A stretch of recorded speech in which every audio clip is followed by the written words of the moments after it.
you can't destroy a habit.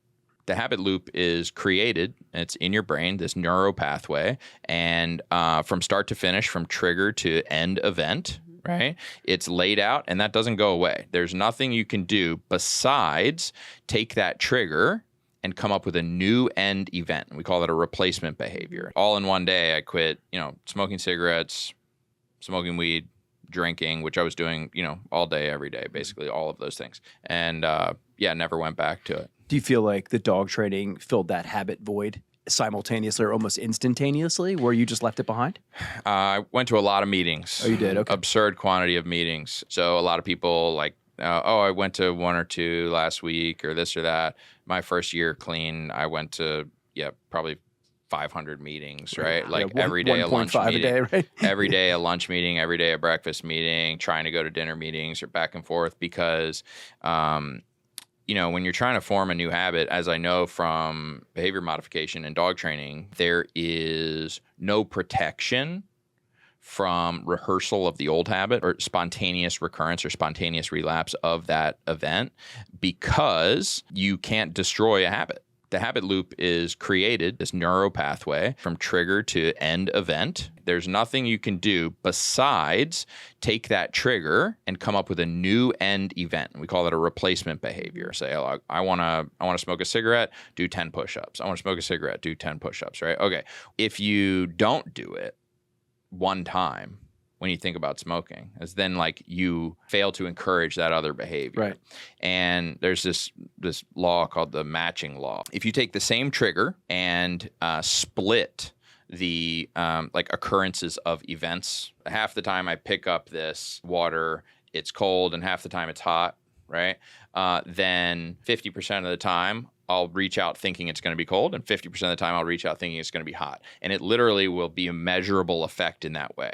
So in the first couple years, there's no way that you've built up enough mass in your replacement behavior to that point for it to be competitive. Mm-hmm. So you need so many repetitions of the replacement behavior to ever even start to overcome the first one. Okay, I've been angry and then went out drinking. I've done that 1,000 times, so say just whatever. Now I'm angry and I call my sponsor. I'm angry and I meditate, or whatever it is, right? Okay, 1,000 times you have to do that to even get to a 50% likelihood that your first thought is meditation versus your first thought being drinking. People way underestimate the amount of reps, I think, that you need for stuff like that. And they also, this isn't information that everybody knows. I know this stuff because I'm obsessed with dog training, but it is so relevant, specifically in addiction, but in any habit forming thing that you're trying to do. It's like, you want to run in the morning? Okay, cool. You can't just get up and be like, all right, well, for the last week, I ran every day. Right. It's like, no. Hey, but for 35 years, you didn't. Mm-hmm. How many reps of 35 years, right? Thousands, tens of thousands of days, you didn't do it. Yep. So now you're going to have to do it for years, and you can't do it alone. You need the team, you need the tribe, and it's, your board of directors for your own personal, business that is you, everything you do on a daily basis. And I've seen, I think we've both seen, there's so many addicts, drugs and alcohol, that become, once they get sober, incredible business people. Or I see it, I run a lot in the ultra marathon space because it's a superpower that's just directed in a positive direction. And so I can see how that would be beneficial to you now, having that drive and that commitment, undying, unwavering commitment to something. Whether somebody's obsessed with running or they're obsessed with the feeling they get afterward, they're obsessed with the next, I want to do this many miles, I want to do this many, this bigger and bigger number. If it's business, you're obsessed with a number per year. Oh, we need to hit that number. We need to hit that number. Basically, it's not, and this isn't directed towards any particular person, but you're not good enough and you're not working hard enough. That's the mantra that I would tell myself for many, many, many years. You're not good enough at dog training. Not like you're not a good enough person, but you're not good enough at dog training, right? Well, there's an answer for that.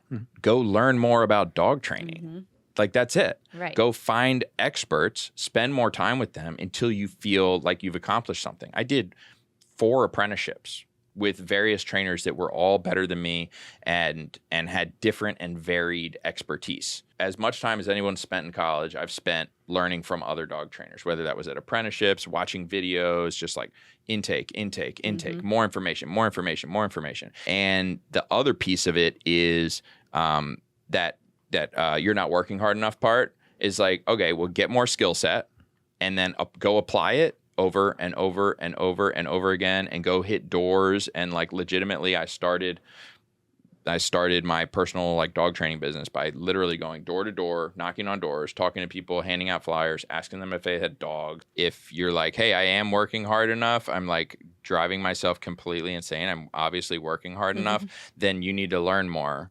And maybe that's not about your particular craft, but maybe it's about your business, right?